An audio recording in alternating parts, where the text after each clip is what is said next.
사랑합니다. 네, 오늘도 예배 자리에 나오신 우리 덕진 가족 여러분, 주님의 이름으로 크게 환영하며 넘치도록 축복합니다. 제 옆에 계신 분 눈을 마주 보며 한번 사랑스럽게 다정하게 인사할까요? 사랑합니다. 축복합니다.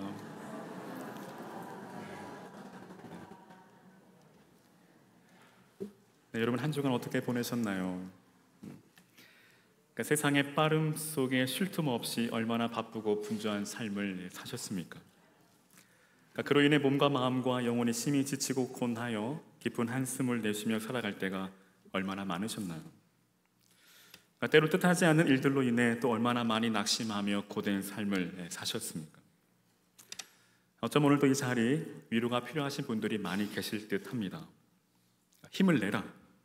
힘을 내라는 말이 전혀 위로가 되지 못할 뿐더러 더 이상 앞으로 나아가지 못하고 여전히 제자리 걸음만 하고 있는 그 답답한 심정, 그리고 더 나아가 앞이 보이질 않는 그 현실에서 어디로 가야 할지 갈 바를 알지 못한 제 마음의 방황을 하고 계신 분들도 많이 계실 듯 합니다.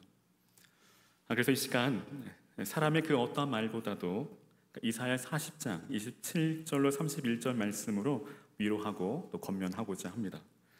제가 쉬운 성경으로 봉독해 드리겠습니다. 야곱아, 내가 어찌하여 그렇게 말하느냐? 이스라엘아, 내가 어찌하여 그렇게 탄식하느냐?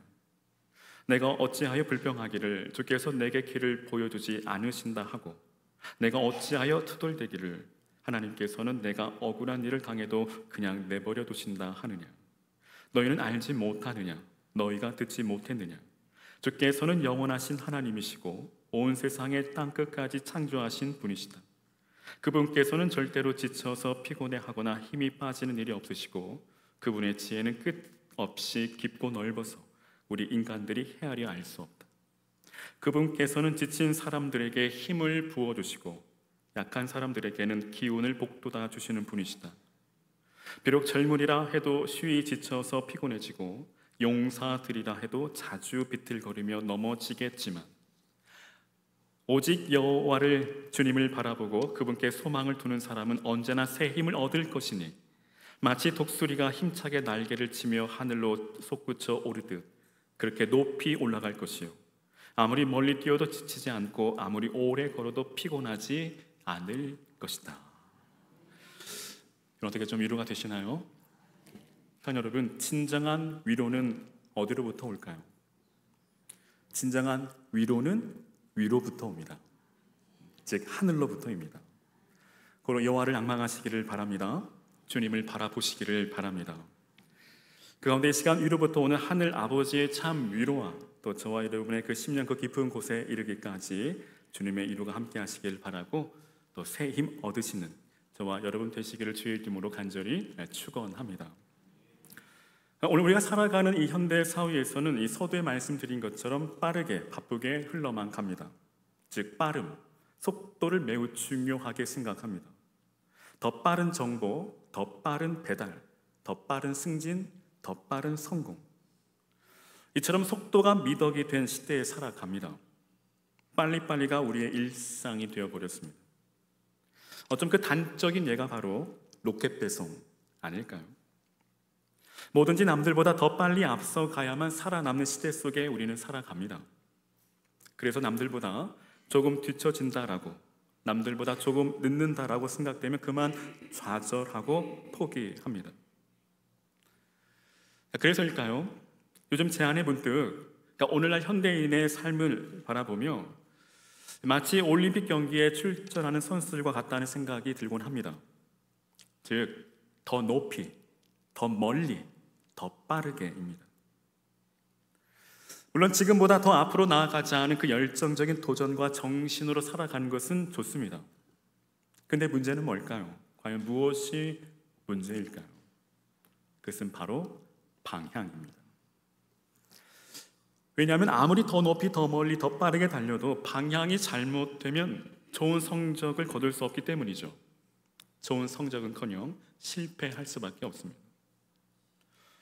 한 예로 100m 달리기 선수가 아무리 좋은 성적으로 결승선을 통과한다 할지라도 만일 반대 방향으로 달린다고 한다면 기록과는 상관없이 당연 실격이죠. 이처럼 방향이 잘못되면 속도는 아무런 의미가 없습니다. 물론 실제로 경기에서 그런 일은 없겠지만 말이죠. 근데 여러분, 중요한 사실은 뭘까요? 속도가 단순히 순위만을 결정하는 것이 아니라 생명을 결정한다라는 사실입니다. 그러므로 우리 인생에 있어서도, 우리의 믿음의 여정에 있어서도 가장 중요한 것은 속도가 아니라 방향이라는 것입니다. 거듭 말씀드리지만 중요한 것은 빠름이 아닌 발음, 속도가 아닌 방향입니다. 성경의 한 예로 예수님의 수제자이며 그 누구보다 잘 나가던 베드로, 하지만 그가 방향을 잃자 어떻게 되었을까요? 그는 물 위를 걸으며 다른 제자들보다 앞서서 예수님께 나아갔지만 그는 바람을 보고 무서워하여 그만 물에 빠지고 말았습니다. 뿐만 아니라 나중에 이르러 예수님을 배반하고 예수님을 부인하는 자가 되고 말았습니다. 그러니까 이는 곧 방향을 잃어버리면 결국 믿음의 길에서 탈선할 수밖에 없고 믿음의 항해에서 파손할 수밖에 없다라는 것입니다. 그러니까 오늘 본문 또한 우리의 믿음의 여정에 있어 정말 중요한 것, 아니 가장 중요한 것은 빠름이 아닌 발음, 즉 속도가 아닌 방향임을 말씀합니다. 바라긴 이 시간 말씀을 통해 우리가 바라보고 나아가야 할 믿음의 바른 방향이 무엇인지를 밝히 깨닫는 은혜의 시간이 되기를 바라며, 또 이와 더불어 올 한 해도 이제 얼마 남지 않았는데요, 나는 지금 올바른 방향을 향해 나아가고 있는지 우리들의 삶의 그 방향을 다시금 점검하고 올해도 남은 이 믿음의 경주를 끝까지 잘 감당하실 수 있기를 주님의 이름으로 간절히 축원합니다. 오늘 본문은 이스라엘 백성들이 광야 학교에서 하나님께 방향의 신앙에 관해 매우 중요한 레슨을 받는 장면입니다. 사실 이스라엘 백성들이 약속의 땅 가나안을 향해 가는 그 여정은 결코 쉽지 않습니다. 솔직히 그 시대에 태어나지 않은 게 참 다행이다라는 생각을 합니다. 당시 광야 학교를 졸업한다라는 것은 결코 쉽지 않은 과정입니다. 왜냐하면 수많은 어려움과 예기치 못한 문제들이 끊임없이 발생하기 때문입니다. 오늘 본문에도 전혀 예기치 못한 사건이 발생합니다. 소위 불뱀 사건입니다. 지금 이스라엘은 큰 난관에 부딪히고 말았습니다. 정말 이제 하루라도 빨리 이 광야 학교를 졸업해야 하는데 자꾸만 멈추게 됩니다. 속도를 내던 이스라엘 백성들이 길 위에 멈추게 된 배경은 이렇습니다. 당시 이스라엘 백성들은 가나안 땅이 점차 가까이 오자 마음이 조급해졌고 또한 긴 여정으로 인해 심히 지쳐 있었습니다. 이런 상황에서 에돔이 이스라엘의 그 영내 통과를 거절함으로 가나안으로 가는 편하고 빠른 길 대신에 척박하고 험한 홍해길로 돌아가야만 했습니다. 즉 우회로입니다. 이는 곧장 가나안으로 들어가는 길이 아니라 돌아가는 길입니다. 이로 인해 이스라엘 백성들의 마음은 심히 상하게 되죠. 오늘 4절에 백성이 호르산에서 출발하여 홍해길을 따라 에돔 땅을 우회하려 하였다가 길로 말미암아 백성의 마음이 상하니라. 즉 이스라엘 백성들은 빠른 길이 아닌 우회함으로 인하여 그들의 마음이 상한 것이죠. 여기 마음이 상했다라는 말은 참을 수 없다, 견디지 못한다라는 뜻입니다. 이유인즉 이스라엘 백성들 마음에는 하루라도 빨리, 한시라도 빨리 이 거칠은 광야를 벗어나 약속의 땅으로 들어가기를 간절히 원했기 때문이죠. 지금 이스라엘 백성들이 원하는 것은 우회하지 않고 조금이라도 빠른 지름길을 찾아 가나안으로 가는 것입니다. 하지만 상황이 그들 생각같이 마음같이 되지 않았습니다. 이스라엘 백성들이 가나안으로 가기 위해서는 왕의 대로라 하는 에돔 땅을 가로질러 가야 했는데, 또한 그 길은 넓고 또 잘 닦인 길이기에 이스라엘 백성들이 가기에 쉽고 편안하며 무엇보다 빠른 길입니다. 근데 앞서 말씀드린 것처럼 에돔 왕이 왕의 대로로 통과하지 못하게 이스라엘 백성들을 가로막고 있는 것입니다. 이제 에돔 왕이 이스라엘 백성들의 가는 길을 막게 되자 그들은 할 수 없이 가나안을 눈앞에 두고 우회하여 그 거칠고 험한 홍해길로 돌아가야만 했습니다. 그러므로 이스라엘 백성들의 마음이 크게 상할 수밖에 없죠. 한데 결국 그들의 문제는 뭘까요? 바로 속도입니다. 그들은 하나님의 방향보다 자기들의 속도를 더 신뢰했습니다. 즉 합리적인 계산을 한 것이죠. 근데 여러분, 오늘 우리도 그럴 때가 있지 않습니까?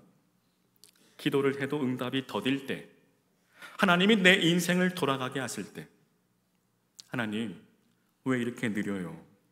라고 묻지 않습니까? 하나님께 자꾸만 우리의 시간을 들이댑니다. 우리의 시간에 맞추려 합니다. 하지만 그때마다 하나님은 이렇게 말씀하시죠. 느리게 가는 것이 아니라 바르게 가는 것이다. 결국 속도가 앞서면 원망이 생깁니다. 당시 이스라엘 백성들은 하나님께서 약속하신 가나안 땅을 바라보며 끝까지 인내하지 못하고 참지 못하고 견디지 못하고 조급했던 그들의 마음에 모세와 하나님을 향해 불평과 원망의 목소리를 낸 것입니다.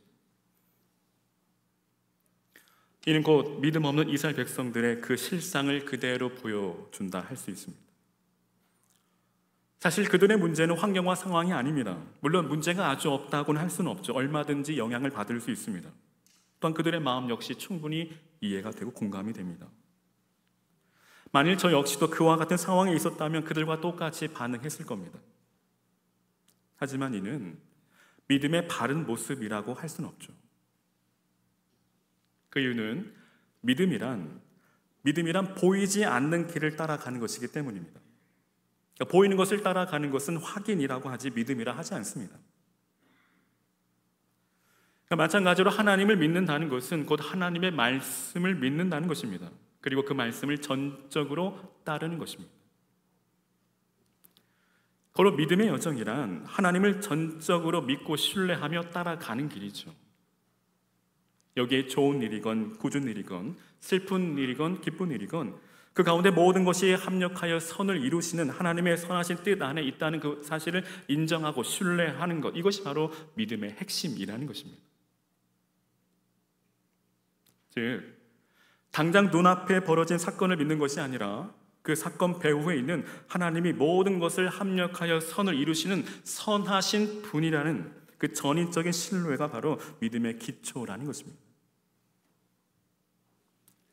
여러분, 고난이 해석되면 이미 고난은 고난이 아닙니다.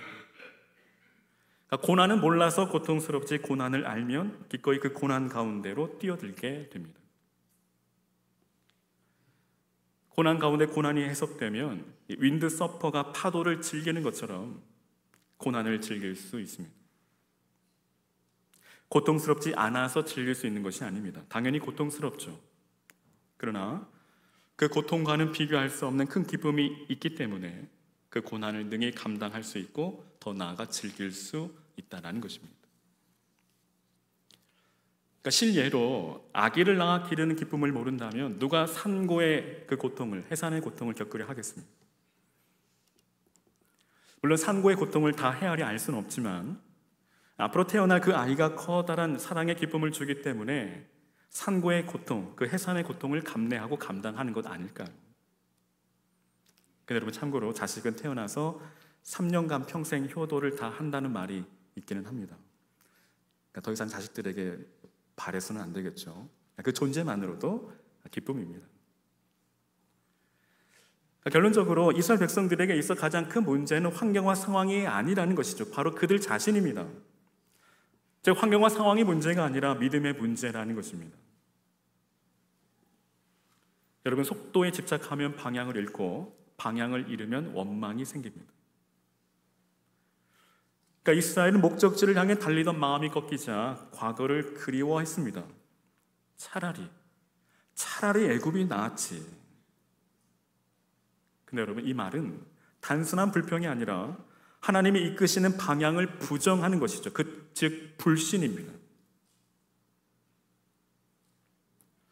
고로 믿음은 방향입니다.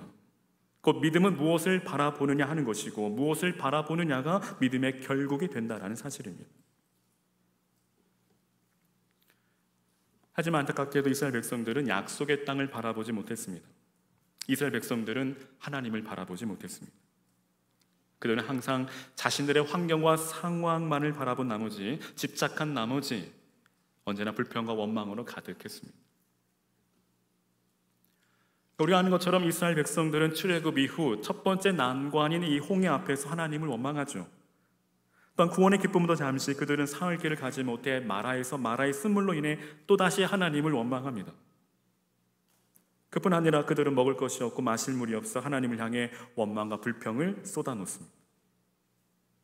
하지만 여러분, 하나님은 언제나 불과 구름 기둥으로 또 때마다 먹을 것과 마실 것뿐 아니라 그들의 의복이 헤어지지 아니하고 발이 부르트지 않도록 이스라엘 백성들의 그 광야의 길을, 그 삶을 아주 세세하게 세밀하게 간섭해 주셨음에도 불구하고 그들은 지금 하나님의 은혜를 깡그리 잊어버린 채 오히려 하나님을 향해 원망하는 참으로 안타까운 모습을 보이고 있습니다. 근데 여러분, 오늘 본문에 나타난 이스라엘 백성들의 문제가 과연 그들만의 문제일까요? 오늘 우리의 모습은 어떻습니까?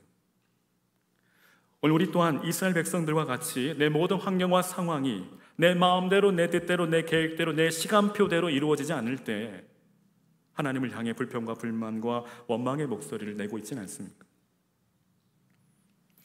만약 그렇다면 그 우리의 인생의 방향을 조정해야 합니다. 과연 우리의 믿음의 시선이 주님을 향하고 있는지, 아니면 오직 나와 내 삶과 환경과 상황에 초점이 맞추어 있지는 않는지 돌아보며 다시금 우리의 믿음의 시선과 우리의 삶의 방향을 주님께로 조정하는 작업이 필요하다라는 것입니다.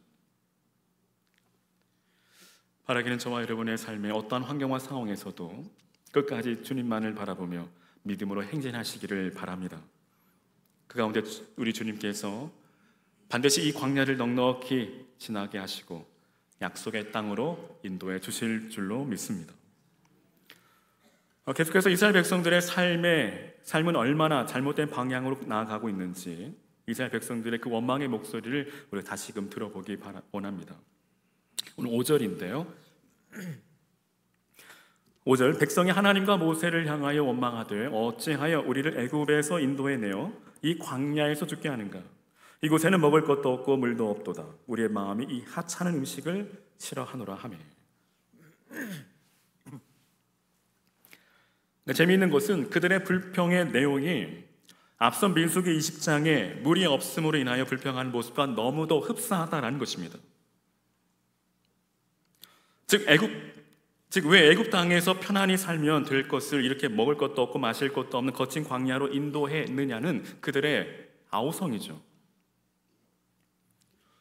도대체 이스라엘 백성들은 왜 이럴까요? 도대체 뭐가 문제일까요?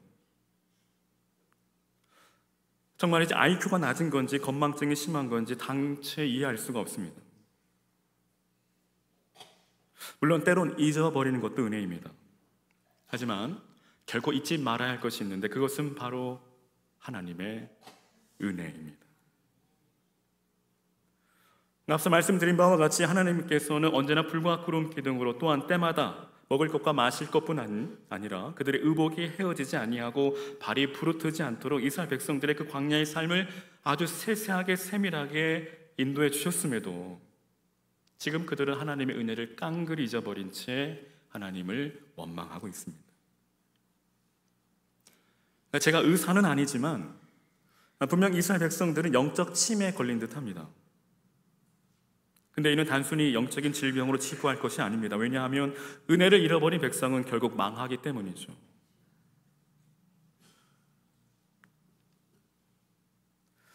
지금 이스라엘 백성들에게 있어 하나님의 은혜는 간곳 없습니다. 그들에게 있어 하나님의 백성으로서의 믿음의 흔적이라고는 도저히 찾아볼 수 없습니다. 그들에게 남은 것은 오직 불평과 원망뿐입니다.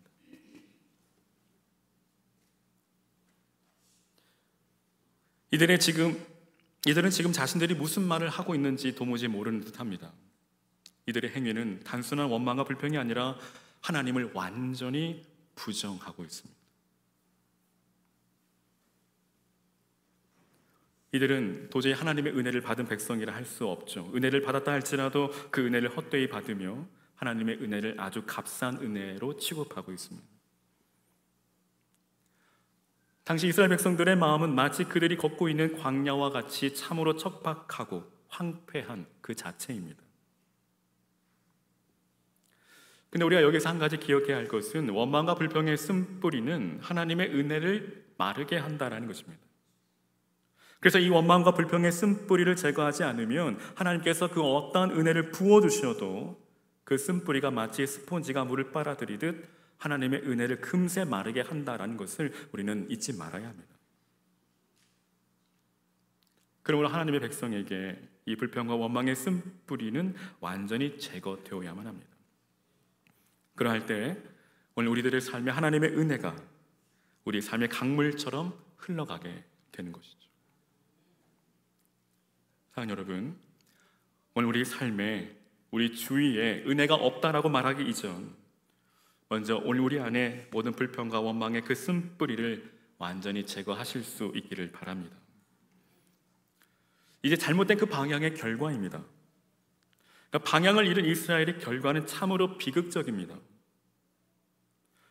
그러니까 하나님께서는 잘못된 방향을 향해 나아간 이스라엘 백성들을 그저 방관하지 아니하시고 그들을 향해 그들이 나아가는 그 방향을 조정하는 작업을 하십니다. 그 작업은 곧 불뱀을 보내어 이스라엘 백성들을 물게 하심으로 그들로 하여금 큰 시련과 아픔을 겪게 하신 것입니다. 그렇다면 왜 하나님께서는 이들로 하여금 이 큰 시련과 아픔을 겪게 하시는 것일까요? 이는 그들로 하여금 방향을 돌이키고 다시금 하나님을 바라보며 약속의 땅을 바라보게 하시기 위함입니다. 즉 방향을 돌이키는 것만이 살 길이기 때문이죠. 그럼 예수님께서도 마태복음 5장 29절과 30절에 만일 내 오른눈이 너로 실족하게 하거든 빼어내버리라. 내 백체 중 하나가 없어지고 온몸이 지옥에 던져지지 않는 것이 유익하며 또한 만일 내 오른손이 너로 실족하게 하거든 찍어내버리라. 내 백체 중 하나가 없어지고 온몸이 지옥에 던져지지 않는 것이 유익하다라고 말씀하십니다. 즉 방향을 돌이키는 것, 참 회개만이 살 길이라는 것입니다. 우리는 여기에서 하나님을 향한 원망과 불평이 얼마나 무서운 죄인가를 다시금 생각해야 합니다. 이스라엘 백성들은 하나님을 향한 그 불평과 원망으로 인해 많은 수가 죽음에 이르게 됩니다. 즉 하나님과의 그 관계 방향을 틀어버렸고 그 결과 죽음이 찾아온 것입니다. 여기 불뱀은 단순한 독사가 아닙니다. 하나님의 백성이 길을 잃었을 때, 방향을 잃었을 때 찾아오는 영적 위기의 상징입니다. 그러니까 이와 같이 때론 우리 가정에 불뱀이 들어올 때가 있습니다. 서로의 방향이 달라질 때입니다. 교회에도 불뱀이 들어올 때가 있습니다. 하나님의 뜻보다 인간의 방법과 속도가 앞설 때입니다. 우리 신앙에도 불뱀이 물 때가 있습니다. 하나님보다 세상의 기준이, 세상의 가치가 중요해질 때입니다. 이 일로 하나님께서는 죄의 결과, 즉 하나님께로부터 돌아서는 것이 얼마나 무서운 것인가를 그들로 하여금, 오늘 우리들로 하여금 목격하게 하십니다. 근데 여러분, 웬 은혜이고 웬 사랑일까요? 진정 웬 은혜이고 웬 사랑입니까? 죄의 결과로 말미암아 다 죽을 수밖에 없지만 하나님께서 그 가운데 살 길을 열어주십니다. 오늘 하나님께서 보여주신 그 생명의 길은 뭘까요? 7절과 8절입니다. 우리 같이 7절과 8절 말씀을 함께 한 목소리로 봉독하겠습니다. 시작. 백성이 모세에게 이르러 말하되 우리가 여호와와 당신을 향하여 원망함으로 범죄하였사오니 여호와께 기도하여 이 뱀들을 우리에게서 떠나게 하소서. 모세가 백성을 위하여 기도하매 여호와께서 모세에게 이르시되 불뱀을 만들어 장대 위에 매달아 물린 자마다 그것을 보면 살리라. 그것을 보면 살리라. 이제 드디어 이스라엘 백성들은 깨닫게 됩니다. 즉 문제는 빠름이 아닌 발음, 속도가 아닌 방향이었음을 말입니다. 다른 길은 없습니다. 오직 장대 위에 달린 놋뱀을 바라보는 것, 그 길만이 살 길입니다. 근데 여러분, 이 말씀은 단순한 치료 방법이 아닙니다. 이는 새로운 방향 전환, 방향 회복입니다. 하나님은 그 뱀을 보라 하십니다. 즉 시선을 돌리라는 것입니다. 불뱀의 죄의 방향에서 놋뱀의 믿음의 방향으로 말입니다. 그리고 이제 그들은 하나님께 방향을 돌립니다. 이것은 노뱀 그 자체에 어떠한 신비의 능력이 있어서가 아니라 오직 하나님의 약속의 말씀을 믿고 그 말씀대로 순종함으로 말미암아 그 구원의 은혜가 임하게 된 것입니다. 다시 말해 참된 회개를 통해 그들의 삶의 방향을 돌이키게 하신 것이죠. 그리고 이것이 바로 생명을 얻는 참 회개입니다. 이는 다시 말해 죄인된 인간에게 오직 회개만이 살 길임을 우리에게 분명하게 말씀하고 계십니다. 즉 회개하면 벌써 다 잊어버리셨어요. 자, 회개하면 회복된다. 자, 저를 따라서 할까요? 회개하면 회복되고, 항복하면 행복하고, 기도하면 기적이 일어난다. 여러분 이 명제를 꼭 믿으시기를 바랍니다. 근데 여러분 회개는 후회가 아니라는 것입니다. 회개는 방향을 돌이키는 것입니다. 만일 자신이 가는 길이 잘못된 길임을 알매도 불구하고 그 길을 돌이키지 않는다면 그것은 참된 회개가 아닙니다. 오늘 우리의 삶은 어떻습니까? 참된 회개를 하고 계신가요? 아니면 여전히 후회에 머물고 계십니까? 사랑하는 여러분, 하나님은 속도를 요구하지 않습니다. 그분은 우리가 방향을 바꾸는 것을 바라고 원하고 기다리십니다. 그리고 우리는 날마다 참된 회개의 삶을 통해 우리의 방향을 날마다 돌이키는 작업을 해야 합니다. 오늘 본문에 등장하는 이 놋뱀은 곧 십자가 예수 그리스도를 예표합니다. 그 놋뱀은 십자가에 높이 달리신 예수 그리스도이십니다.